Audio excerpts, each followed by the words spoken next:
Hi, everyone, and welcome to episode 116 of the WA Running Podcast as we record on Monday, the 11th of May, 2026. In local races, we had the much anticipated Margaret River Ultra, along with the Wings for Life Perth leg over the weekend. We have news of a TRC community run with ASICS coming up, as well as us giving away the final 2 HBF Run for a Reason tickets to give away. And finally, we've got a couple of weapons in this week's Weapons of Warp. Across my screen is someone who, as I'm looking at this run sheet, has officially retired from the last person standing competition and looks to have had a rip of a weekend. Vici Richardson, how are you, mate? Yeah, I'm okay, thank you. I'm feeling a lot better. Although after some reflection on overnight on Saturday night to Sunday, yes, I have officially retired from the last person standing comp. Oh, so did you actually do the 32Ks over the weekend? Yes, I did. Yes. I mean, you won't be partaking in this week. Yeah. I mean, she says tentatively with the week's only just started. Is this because is Backwards Hurdies next week? Yeah. No. Oh, it is, isn't it? Yeah. Yeah. And is that why you're stepping down, or? No, I'm stepping down because it would be stupid of me to continue at this point. Okay. I see. After the last couple of weeks. Yes. Okay. Well, I mean, it's only 7:58 p.m. on a Monday. I've got time to change my mind. Yeah. The week's still young. And on the other side of my screen is someone who has a very high pace IQ and will be pacing at this week's Joondalup Running Festival. Chris, the Metronome Shaw, how are you, mate? Good, Simon. Hello, Vicky. Very, very happy to be here. Looking forward to Joondalup Race Week. It's one of my favourite weeks of the year. So looking forward to getting down there in that 7-degree cool starting weather and hopefully pacing a few weapons to their first sub 90-minute half marathon on the weekend with Uncle Ordwin. Very good, very good. No excuses this Sunday, right? There are no excuses, no matter what time you're aiming for. Shit. All right, well, let's get straight into training weeks then. So maybe we'll start with you, Vicky. I see on the run sheet here, it's 32 kilometres for the week. How many runs did you do that 32 Ks in? And tell us about your training. 100% of my weekly mileage in one run. I was really unwell last week. So I did not run all week. I ran the prior Sunday, and then I was already ill at that point and should not have run 31 Ks that day either. I'd been in Melbourne for work the week before, and it just wasn't good. So I had to have a procedure on Tuesday, and I won't go into too much detail because it's not required, but basically I wasn't able to eat anything or really drink anything without a significant amount of pain. But because I'm stubborn, stupid, a weapon, not a very good weapon, and I wouldn't advise this, I still was adamant that I was going down to Margaret River to take part in the relay and do the 32 Ks. And I was actually intending to do legs 2 and 3 to make it up to 32. But we had, and because you can actually, if you're in a team, you can actually run with one of your runners. If you don't need to be the allocated team member for that leg, but you've got to stay together for the whole of the leg. You can't sort of do part of it and then drop out. Sure. My official leg was leg 3, and my friend, Lauren, she talked me into not doing leg 2 and leg 3 and just doing leg 3 and doing a bit before and a bit afterwards to make up the distance, because that was a safer way to do it, given that I was quite depleted from the week, having not really been able to eat anything. I was basically on a liquid diet of soup and yogurt, and not much of that either. So that's what I did. So I did 32K in short. Okay. all at Margaret River. Beautiful. So, how are you feeling now? Are you feeling much better, I'm or are you feeling still sort of on the mend? No, I'm feeling a lot better. I probably still am on the mend, but I am feeling so much better. I can drink coffee again, which is just great. That's another liquid. So 3 liquids. Yeah, another liquid. Yeah, no, I can eat solids as well, which is Oh, awesome. good. I was just about back onto solids by Friday night, which was fortunate given that the soup. I learned that soup and yogurt does not get you very far. Sure. When it's, when you start running on a 22-degree day at 10:30, 11 o'clock in the morning in the blazing sunshine and there's no shade, it doesn't go well. So yeah, but we'll get into that. Very good. So obviously taking it easy for the next couple of weeks. I mean, from a work point of view, you do have a very big event in the next 2 weeks. So that's probably going to take a lot of your attention. Is that one of the reasons why you are somewhat taking it easy over the next 2 weeks? In addition to, being on the mend? Well, because I've been saying for weeks on this podcast that I respect my body and I need to look after myself and I shouldn't be, I'm not going to do Gold Coast because it's too much. I don't feel like I've respected my body very much in the last few days and I've been a bit reckless. And so, yeah, work is busy for sure and is only going to get busier in the next couple of weeks, but it's mainly because I need to look after myself. And yeah, I felt like after what happened on Saturday, I felt rather silly. So for being so careless. So next Monday, mileage 0 kilometers, maybe a gym session or 2. Yeah. Maybe a massage. Yeah. Okay. Yeah. Tune in next week. All right. Chris, how's your training week, mate? Yeah, it was pretty good. Bit of action going on here in the household. I don't know if you guys can hear that, but A little bit. yeah, yeah, it was a good week. I came back from that 10K I did last week feeling very fresh Monday, so kind of figured I'd just jump into a full training week and probably started to regret that later in the week, but did kind of like an alternating Ks around LT1 on Tuesday. Did 6x6 minutes with you on Thursday and Tommy Tej. And then Saturday, I did a progressive long run. So I did kind of like a 9K warm up followed by 9K at that kind of steady or just above that, probably LT1, and then steady, and then into the final kind of segment, which was 6Ks at LT1 or just above it. So totaling about 27Ks, which was good. But yeah, as I said, felt pretty fried after those 2 workouts on the Tuesday and the Thursday. So I took it quite easy Friday in order to prepare myself for the long run, because obviously yesterday was Mother's Day. So making sure I was around the house to give Maddie a sleep in the morning, which was good.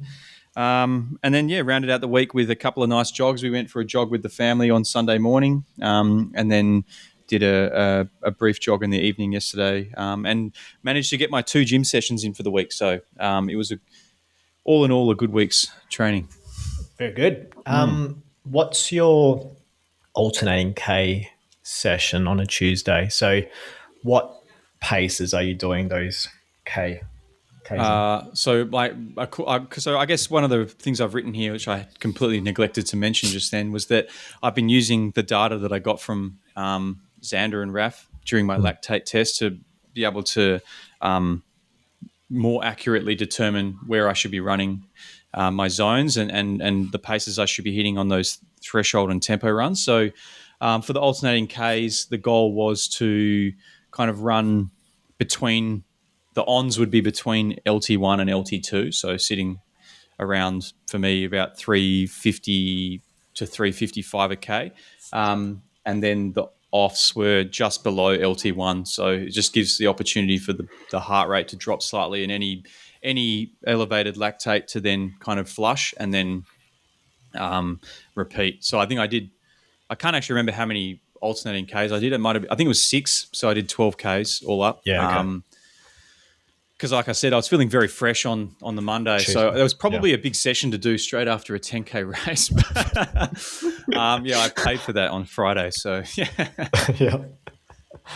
All right. And, okay, so obviously you got Joondalup this weekend. Are you an official pacer, Chris? Yeah, I am. So cool. Uncle Ordwin and I are officially Marathon Club sponsored pacers this week. So I was supposed to do this with Ordwin last year. I did do it. Ordwin did not, and Dave Perich ended up jumping in last year. So, but yeah, I think last year I banged out a 1:29.40, so it was pretty much on the reliable. nose. I did see someone run past me with no shoes on last year, so I'll hopefully pace someone with no shoes to a 90-minute half this year. We've got a couple of friends in that group this year who are trying to run a 90-minute half. So it will be interesting to see, A, if they show up, and B, whether or not they can make it to the finish and have something left to give. Yeah, well, it's been an interesting build up between those two. A lot of shit talking, and unfortunately, one of them has fallen crook with a bit of gastro in the lead up to that event. So it could all be mind games. He could just be hiding his Strava activities, but looking forward to the 90-minute bus.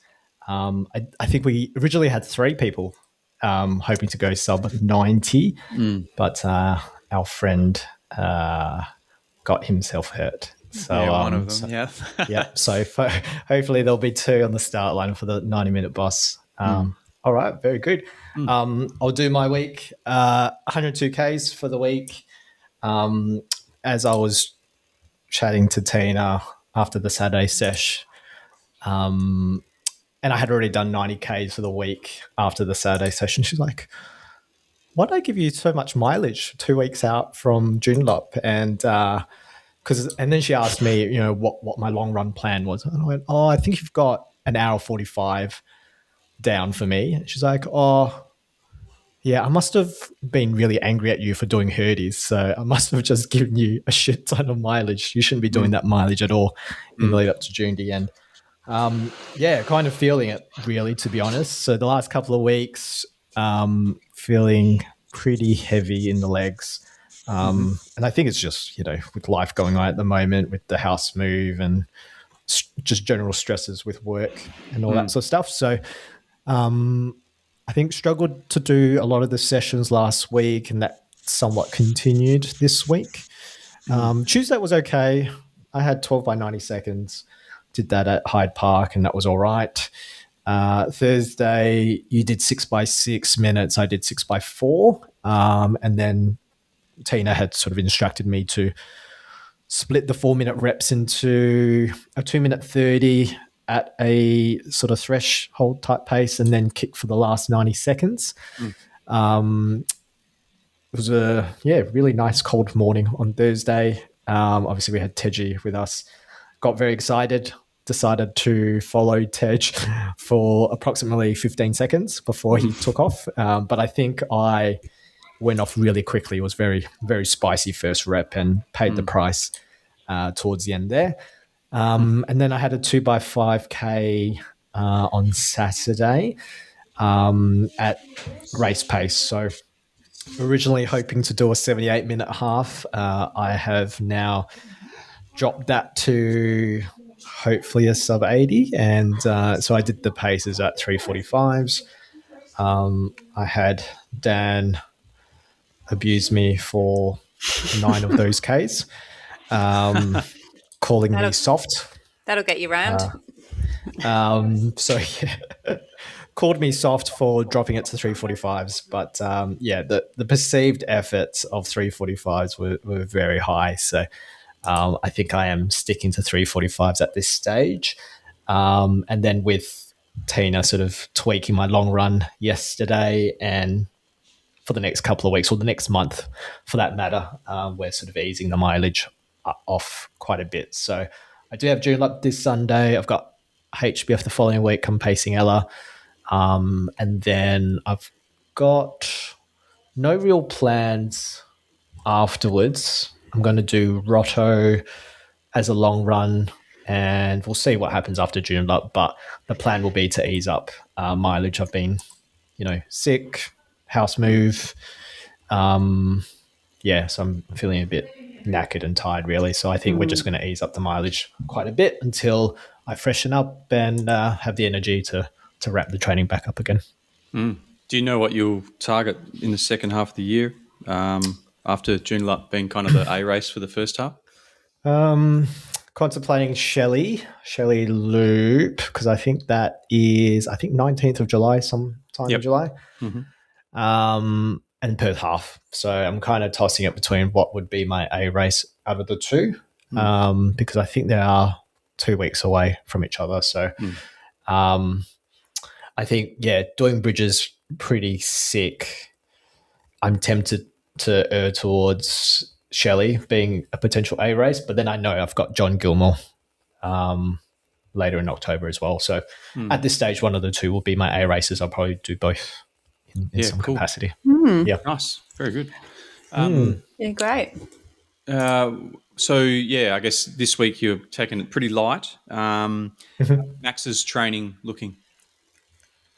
Yeah, Max's training is basically he wakes up at 4:30 to do a high rocks session at his local gym, and that's about it. So he'll do an occasional. Well, actually, I think he has been doing lunch runs.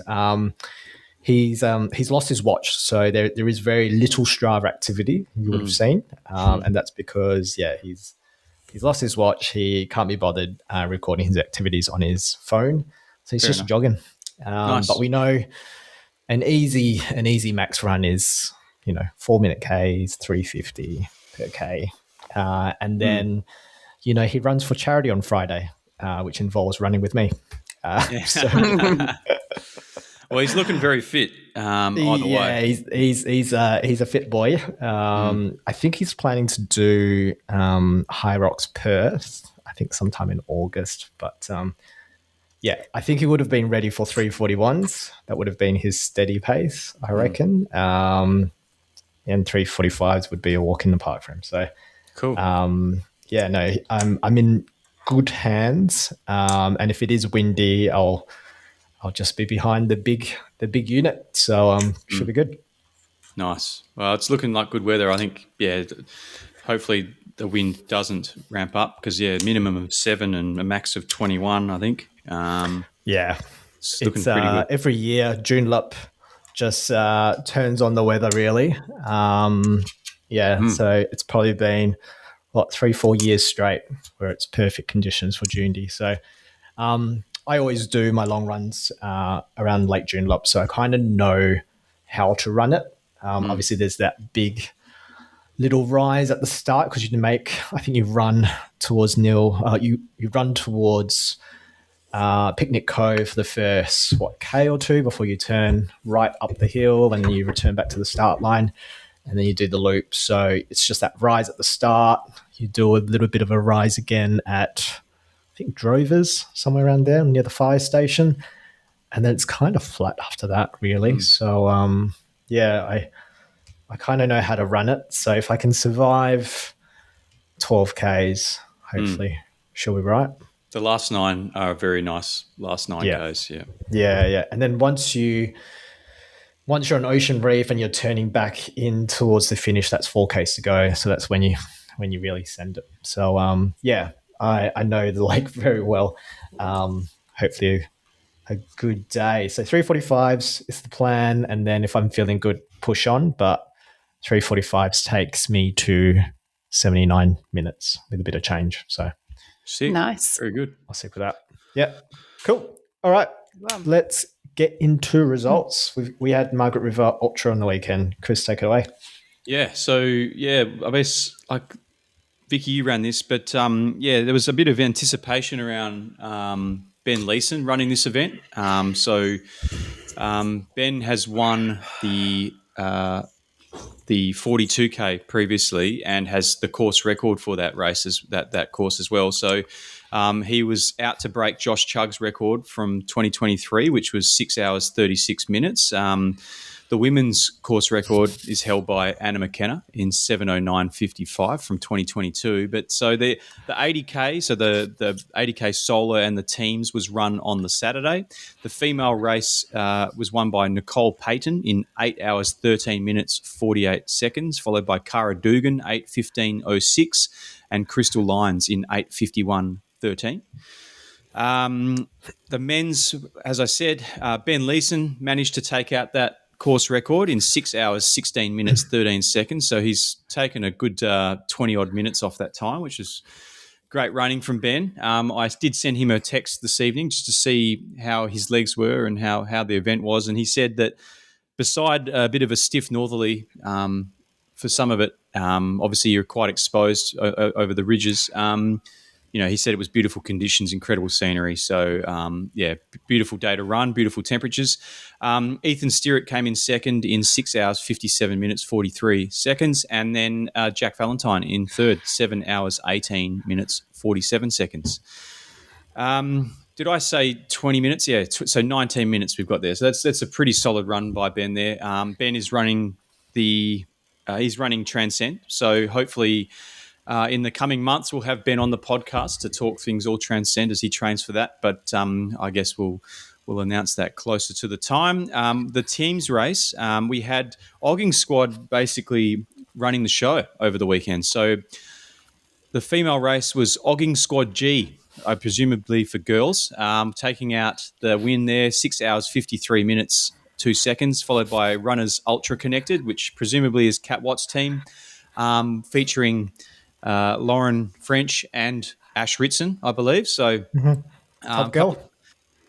And Tub Girl. Well, Tub Girl's a Runners Connected True. athlete. So, yeah, they've done well with 7 hours, 7 minutes, 14 seconds there in second, and then roped in 7 hours, 25 seconds, 7 hours, 25 minutes, 11 seconds. So, Runners Connected, I think, beat their own personal team record by about 15 minutes. So, that's impressive running from them. Men's was won by Ogging Squad B, presumably for boys, 5 hours, 30 minutes, 50 seconds, which is absolutely rapid. It's bonkers, they say. Yeah, that's monstrous.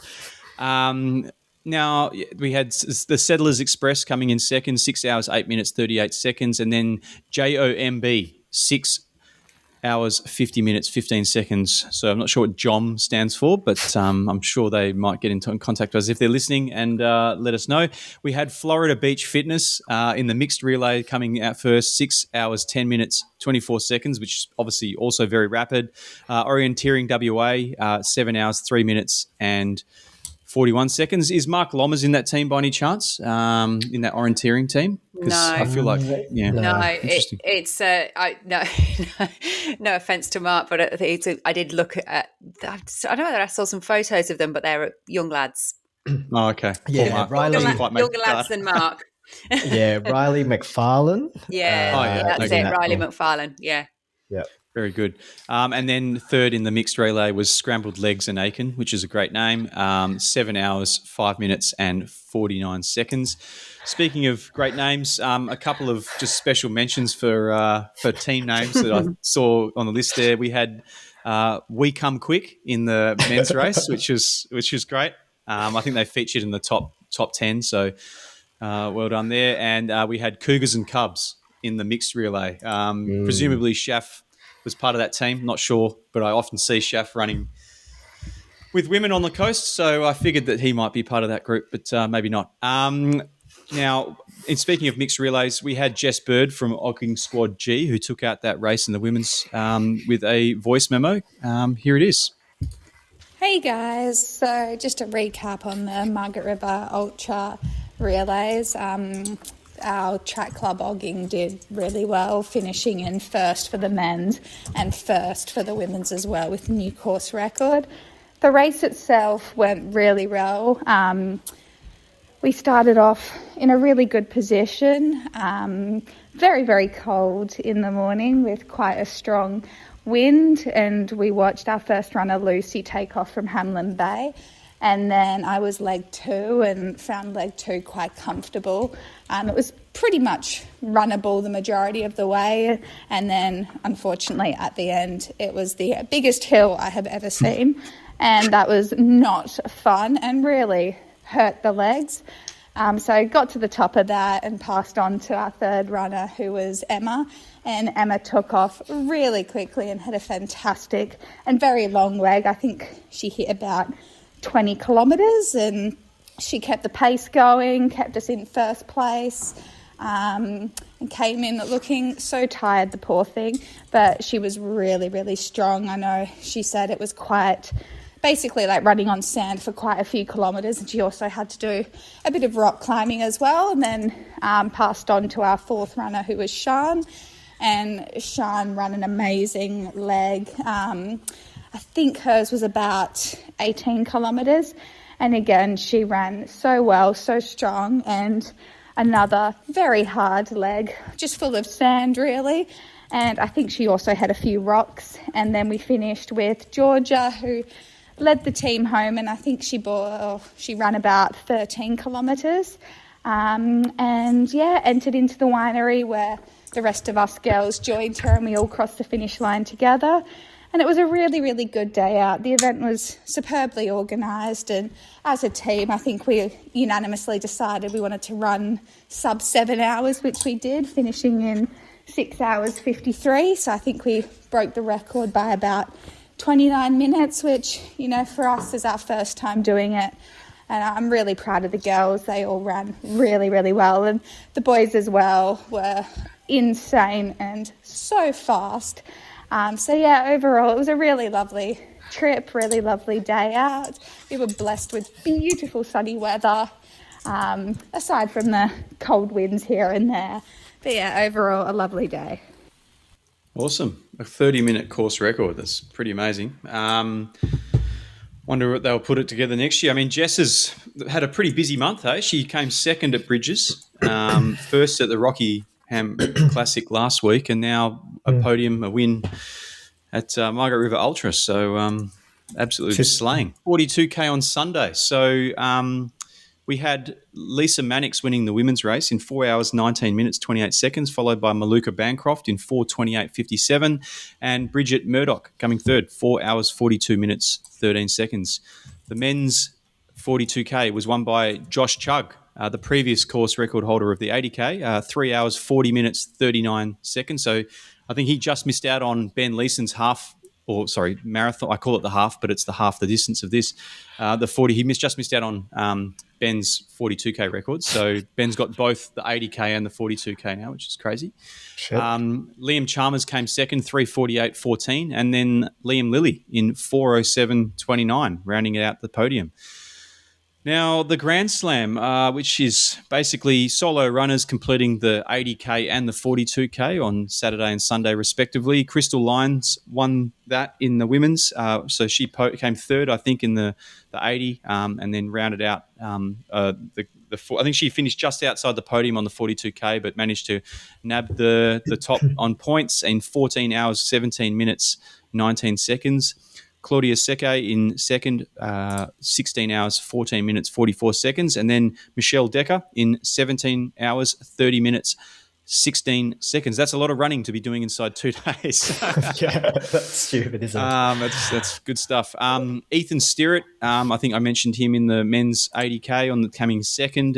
He finished fourth in the 42 and rounded out with a win here in the Grand Slam, 11 hours, 09:46. Luke Coleman, 13 hours, 2 seconds, 45. And then finally, Matthew Wademan in 13 hours, 36 minutes, 59 seconds. A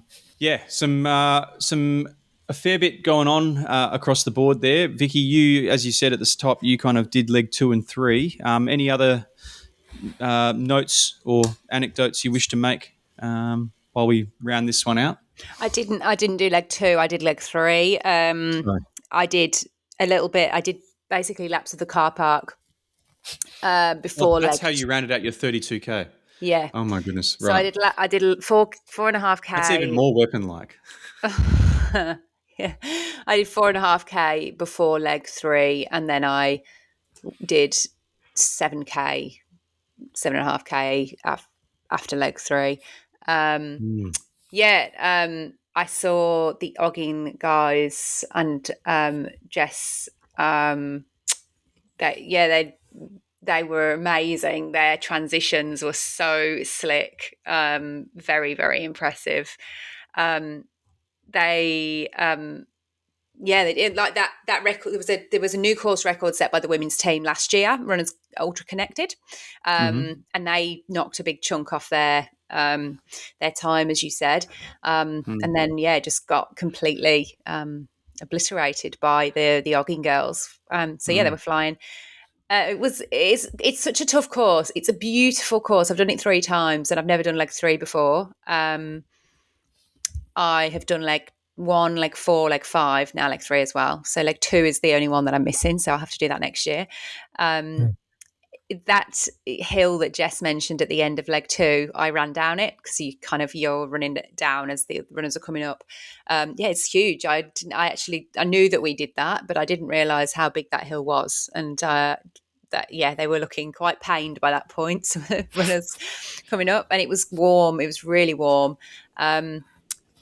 So leg 3 for me, I found it to be first 12k or so was really lovely. It's the scenery is stunning. It's like single track, bush tracks, really, really high bush either side of you. Just kind of like a bit of rock hopping, but not too much. Very exposed. Turquoise water, just lovely. And then you get onto the 6Ks of sand towards the end of that leg, which just really takes it out of you. And I just walked on because I knew I hadn't got a huge amount of energy. I walked the sand part, and then I got off the sand, and you kind of come up you come up onto the dunes, and then up a very big limestone hill before kind of making your way back down again onto a bit of sand for further section, a shorter section, I think, from memory. And I was very close to passing out at that point. I was very wobbly, and I thought, oh dear, this is a bit silly. So that's what I mean by, I'll take the weapon nomination, but it wasn't a sensible thing to do on very little solid food and clearly very little salt, and I was very dehydrated as well. I was quite lightheaded, and so just threw a load of snakes down my neck. I was like, they're just going to have to go down. And then I got to the end, and I was cramping so bad. And there were a few people that I knew who'd done leg 3 who finished all at the same time as me, and they were trying to talk to me, and I just could not. I couldn't speak. I was really out of it completely. So apologies for anyone that tried to talk to me at the end of that leg, because I wasn't with it at all. And my teammate Shane, he was there with a bag of chips, and I hadn't eaten anything like that. I was like, my cramp was so bad by the time I got to him that I was like, I just need those crisps. Just give me the crisps. So shoved a load of crisps down my throat, and then I was like, right, I'm going to go and do 7K. And he was like, you're not. I was like, no, I am. I've got to finish this. I've got 32K to do, and I'm only on 20. I was on 24 and a half. And he went, well, and he was like, you're a maniac. You can't do that. That's what he called me. He was like, you're a maniac. And I was like, no. And he went, but you can't move your legs. You're like cramped up. And I was like, no, it's fine. Honestly, give me some crisps, and I'll be fine. So I just ran around this little, basically a little cul-de-sac up the road from leg 3, and it was awful, absolutely awful, a very unpleasant experience. I really love running, but that was not very good. It wasn't one of my best moments. That'll take the joy out of it, that's for sure. It really did, yeah. I was so out of it, and then I finished it off in the car park, running up and down by the car. I was like, there's the car, great. I'm going to go. Just ran up and down to get to 32K, which was my week 32 of the last person standing competition. And then I sat in the shade waiting for the guys to come back and meet me so we could go to the next checkpoint, because one of them was going to jump in with our last Lauren, who was on leg 4 and 5 for us. And completely cramped up. I couldn't get in the car. I couldn't bend my legs. I took my shoes off. I was just so stuck. And then when I did get in the car, I literally slid into the car backwards, and then Jesus couldn't Christ. and then when we got to the next checkpoint, I couldn't get out of the car. And I was just, my feet were like, my toes were cramped, my feet were cramped, my calves were cramped, my adductors were cramped, everything was cramped. So I ate a pot of potato salad and drunk a bottle of electrolyte. Mm-hmm. And by the time we'd got to the next checkpoint and Lauren was like probably, 2 minutes away, I managed to make it. I slid out of the car, managed to get some shoes on, couldn't do my laces up because I was like, I can't bend down because it just won't work. I managed to get over to see her before she went off on leg 5. So yeah, it was a great day. An ordeal. Just not for you. It was a great day for many people, not for me. Yeah, lots of learnings. And so, yes, I reflected a lot on Saturday night and into Sunday morning after I had because I had a coffee at 5 p.m. because I was so cooked. I was like, I need coffee and I need chips. So that's what I had. And then I couldn't sleep. So I would lay awake all night thinking, no, this is stupid. You need to stop being stupid and you need to look after yourself. So, yeah, that's me officially retired and from the last person standing competition, not from running, obviously. Sure. Yeah.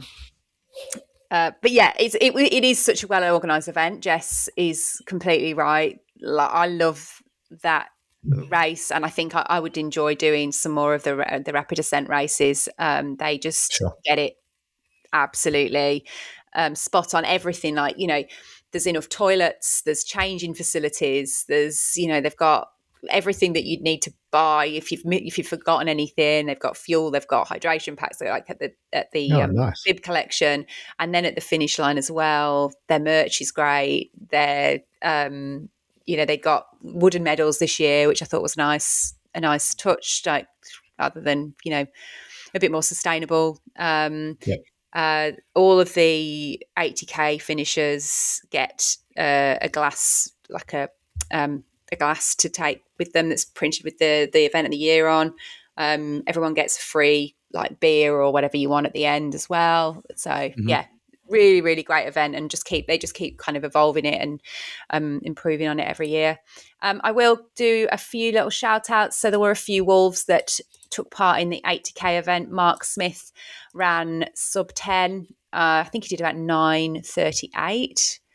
Which was awesome. Off not a huge amount of training. He did do hurdies, but he hasn't really been taking training for this seriously, I don't think. So Mark's a bit of a weapon as well. Sheng, who ran with us at Bunbury as a training run, and but he bonked a bit there, but he obviously got it right this time because he did really well and had a good run, ever smiling. Janet as well from Wolves, who is the winner of all things.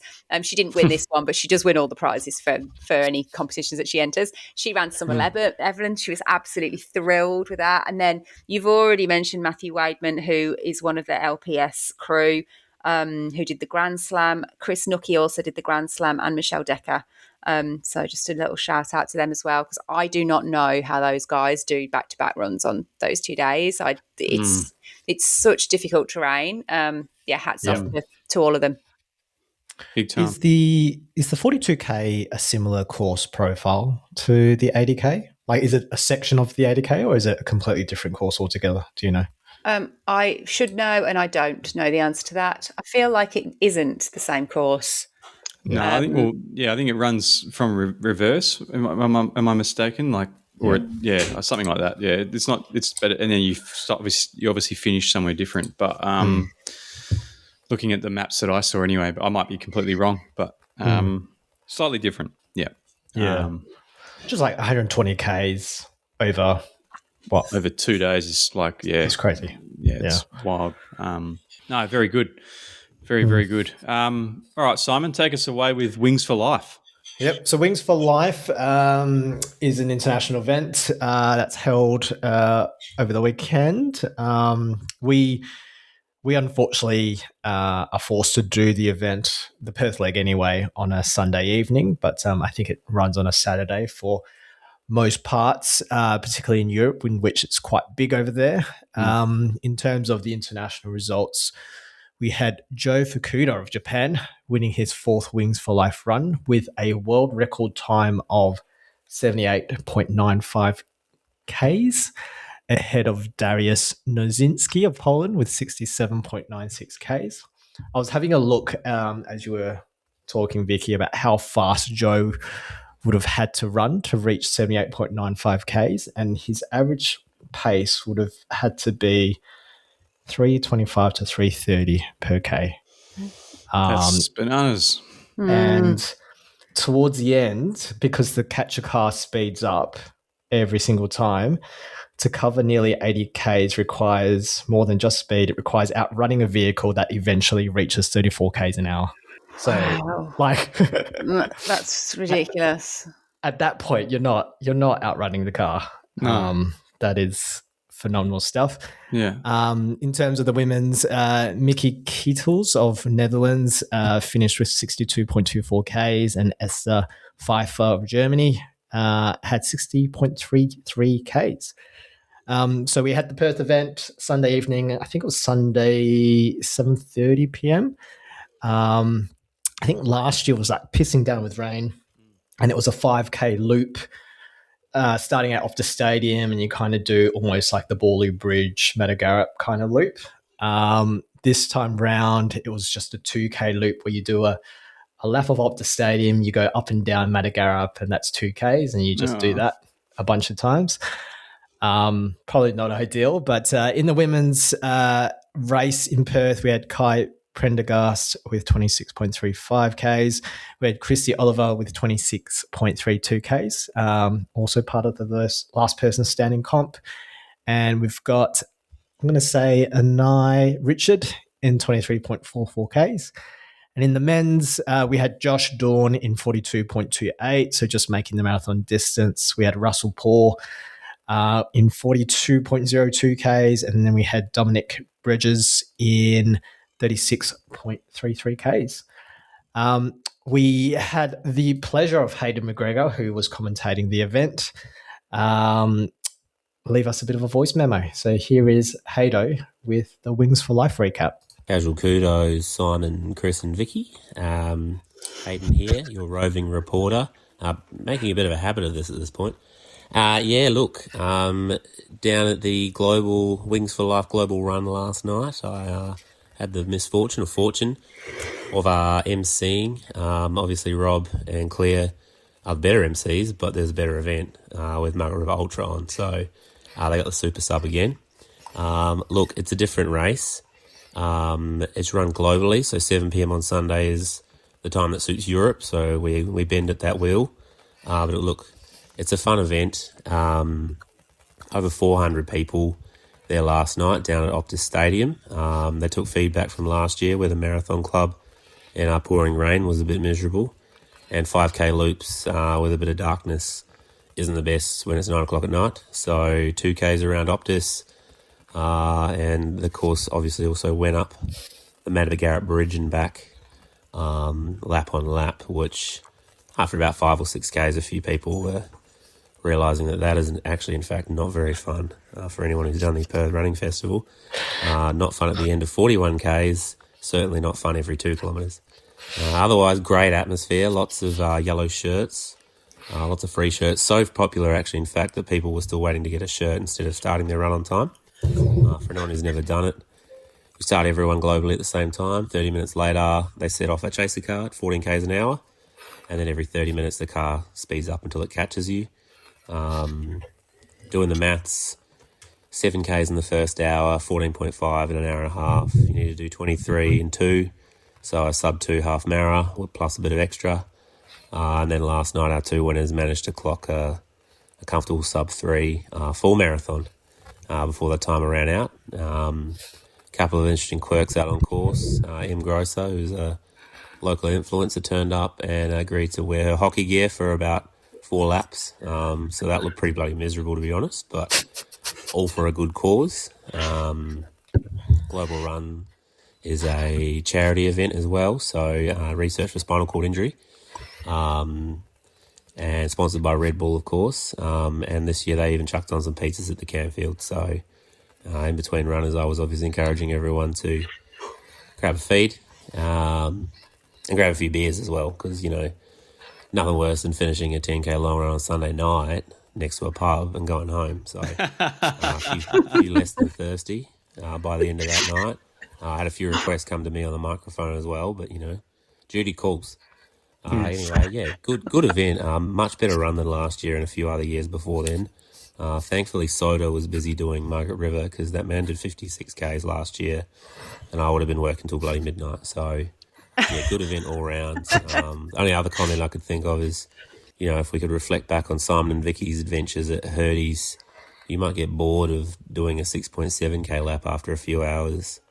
My God, the winners, the two first and second place, did 21 laps of Optus and 21 times they ran up and down the Matagarup. So big kudos to them, huge effort. I think the global record actually got broken. I'm not sure whether that's part of your wrap-up today, but it was 78 Ks by the Japanese runner, so crazy outcome.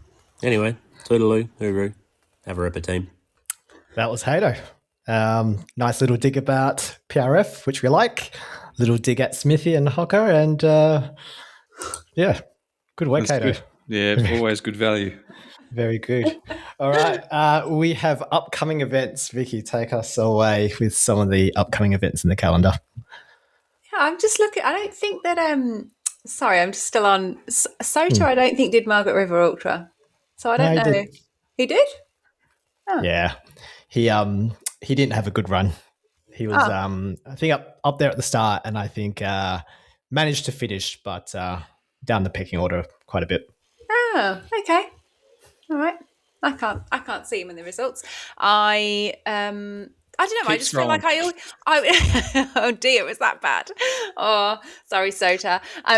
I feel like I always see him if he's at an event, and I did not see him, and I was at every checkpoint. But I guess I wouldn't have been at the checkpoints when he was getting there potentially, because they start an hour and a half before the an hour and 45 before. Yeah.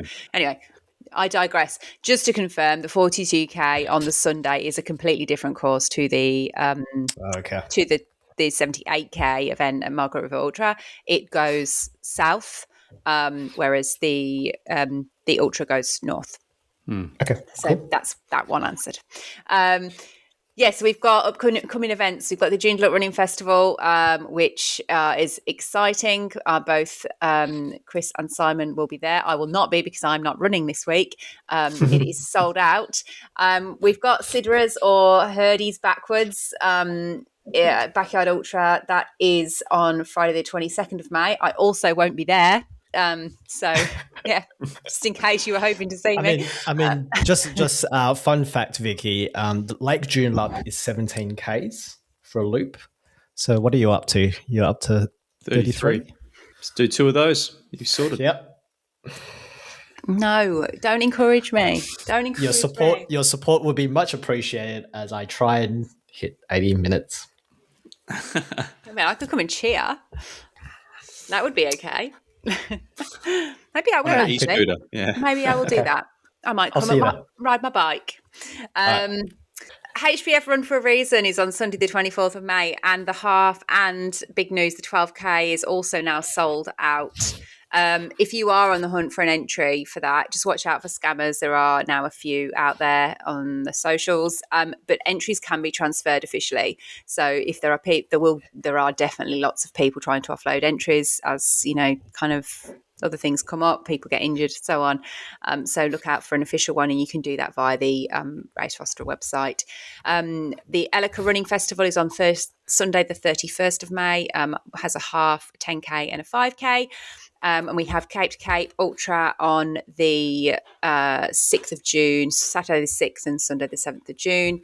The Kununurra Half Marathon. Oh, that's exciting. On Sunday the 14th of June.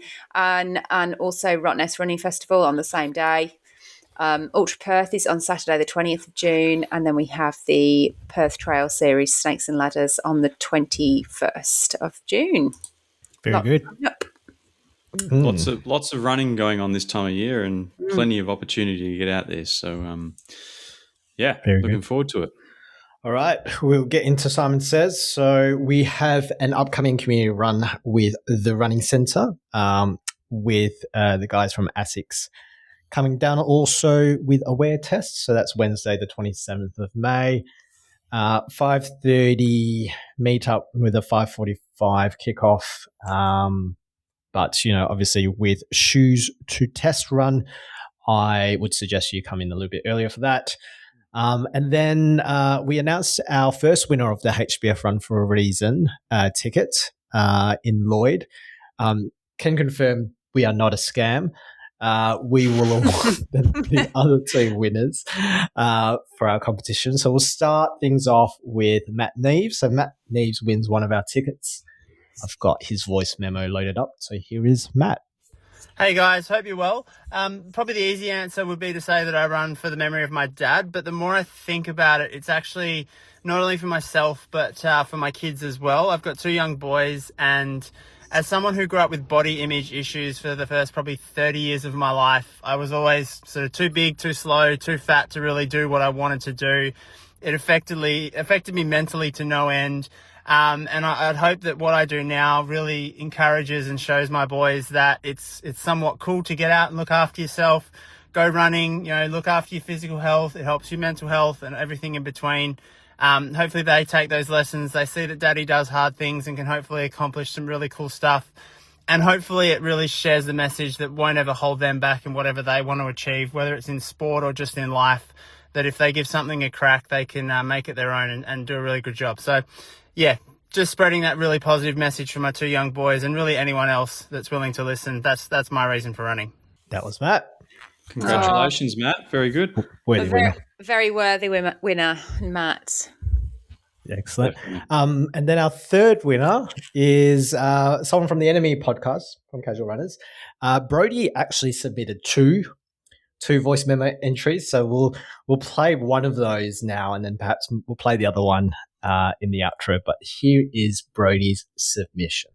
Casual kudos to the WA Running Podcast. My name is Brodie Clark, also known as Cowboy Clark, also known as the coolest co-host in WA.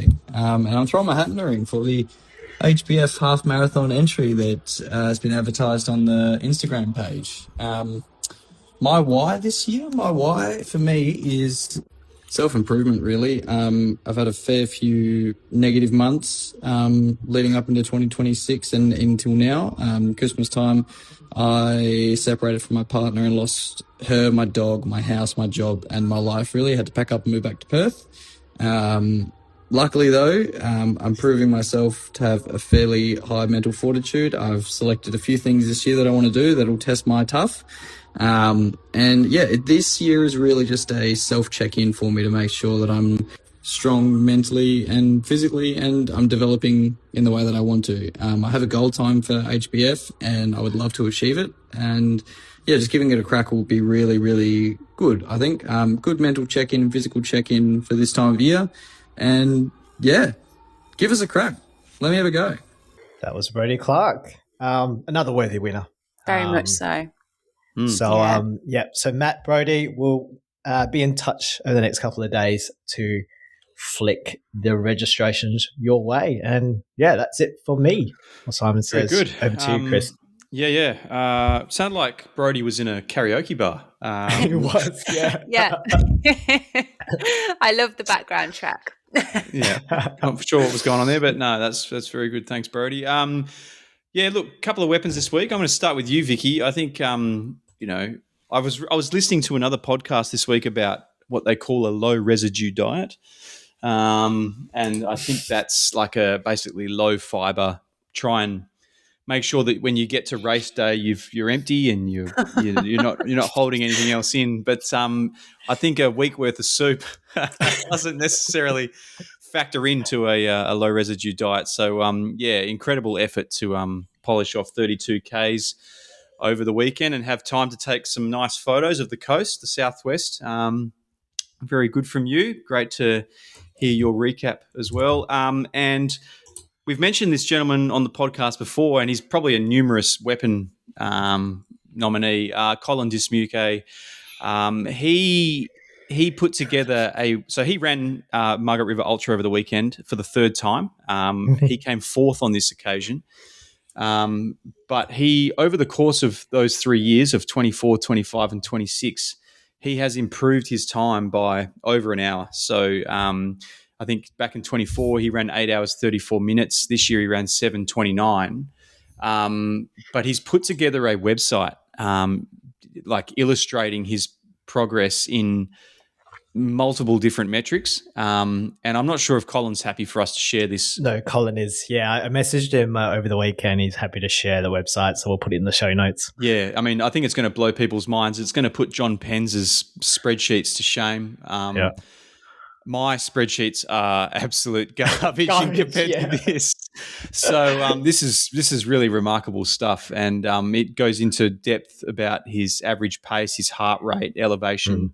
It breaks down the race into terms of legs over the course of those 3 years, every kilometre, and tells you where he's run faster over the course of those 3 years. And I think it's really interesting to see. I think we probably need to get Colin on the podcast for him to break this down, because just from a visual perspective, a graphic designs perspective, it's actually quite beautiful. It's not just some bit of information that's been chucked onto a website. It's actually very well presented. So hopefully we'll get some feedback from people who are also web developers and maybe have a few points of criticism. But very good. Thanks for sharing that with us, Colin. That's an incredible effort to put that together.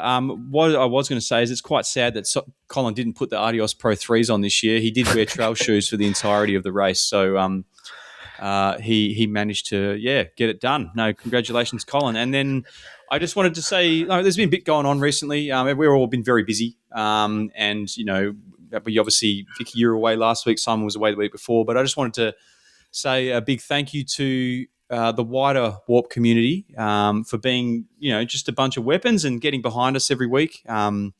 No matter what it is, we love hearing from you all. You can message us on Instagram, or if some of you have our phone numbers, we appreciate those messages too. But so often it's to do with misinformation that we might be spreading. So you're correcting us, which we appreciate, but we never ever would go on to the following week's episode and admit that we might have got something wrong. But there's also a lot of messages of support there for the topics and the events that we cover. So just very grateful to be able to bring this podcast to you every week, and just good to be part of it. And we're not going anywhere. No. Maybe less training series, or maybe not. No, more to come, really. That seems to be maybe a point of contention. But I think we've got a good one lined up in the coming months, which should grease a few wheels and maybe get a few new listeners in, and certainly some very accomplished runners, very much accomplished runners in that group. So looking forward to bringing that to you soon. I think it's interesting to hear people's views about the training series or any of our episodes and formats. I think, if you want to give us any feedback, we are open to hearing it. And we take, feedback as a gift. I think, training series are interesting because if you're training for the event or a similar event, I feel like it's very useful and people feedback that it's useful. If you're not, and you're not training for the event and you don't know the people in the training series, perhaps you'd be less engaged with them. But always keen and open to hear. And if there's new things you want to hear from us, then love to hear it. But echoing Chris, thank you. Yeah, you are ever supportive, and we very much appreciate everything. I'd echo the same. I think it's a crazy thought that we've done the podcasts for longer than the original hosts, and I feel like that was a milestone that we kind of brushed to the side, and it's kind of not really hit home until perhaps the last couple of weeks that we've been going on for, I think we came on episode 53, somewhere around there, and now we're already on 116 with a whole bunch of training series episodes on top of that. So appreciate all your support, and Vicky's still waiting for her first complaint, so that's still to come. I'll definitely get one now, won't I? All right. Well, thank you for joining us this week. Thank you, Chris. Thank you, Vici. You can reach out to us at WA Running Pod. Our email address is warunningpodcast@gmail.com, and our Strava group is Warp. Thanks for joining us, and we will catch you next week on the WA Running Podcast. See ya. See you guys. See ya. Thanks, everyone.